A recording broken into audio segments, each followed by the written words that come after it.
देशभरात आज विजय दिवस साजरा केला जातोय।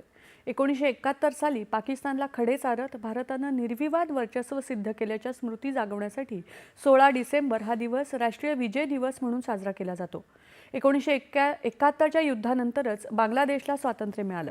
1971चं युद्ध गाजवणाऱ्या भारतीय लष्कर, नौदल आणि वायुदलाच्या शूरवीरांना देश आज कृतज्ञ नमन करत आहे।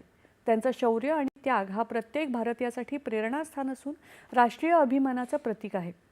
राष्ट्रपती द्रौपदी मुर्मू यांनी विजय दिनानिमित्त भारत मातेच्या वीर पुत्रांना आदरपूर्वक नमन केले। शूरांच्या पराक्रम आणि मातृभूमीप्रती अनन्य निष्ठेनं देशाला सदैव गौरवान्वित केलंय, असं राष्ट्रपतींनी एक्स संदेशात म्हटलंय। सैन्याच्या निर्भरता, सामरिक दृढता आणि आधुनिक युद्धशैलीच्या प्रभावी उपयोगांचा परिचय ऑपरेशन सिंदूरनं करून दिला, असंही राष्ट्रपतींनी म्हटलंय। पंतप्रधान नरेंद्र मोदी यांनीही एक्स संदेशाद्वारे 1971च्या विजयाचे शिल्पकार असणाऱ्या शूरांना अभिवादन केले।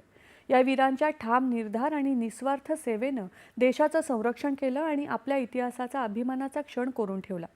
हा दिवस म्हणजे त्यांच्या पराक्रमाला अभिवादन आणि त्यांच्या अतुलनीय धैर्याचं स्मरण आहे।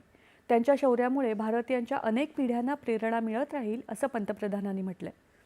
संरक्षण मंत्री राजनाथ सिंह आणि संरक्षण दलाचे प्रमुख अनिल चौहान आज नवी दिल्लीतल्या राष्ट्रीय युद्ध स्मारकावर हुतात्म्यांना पुष्पांजली अर्पण करणार आहेत।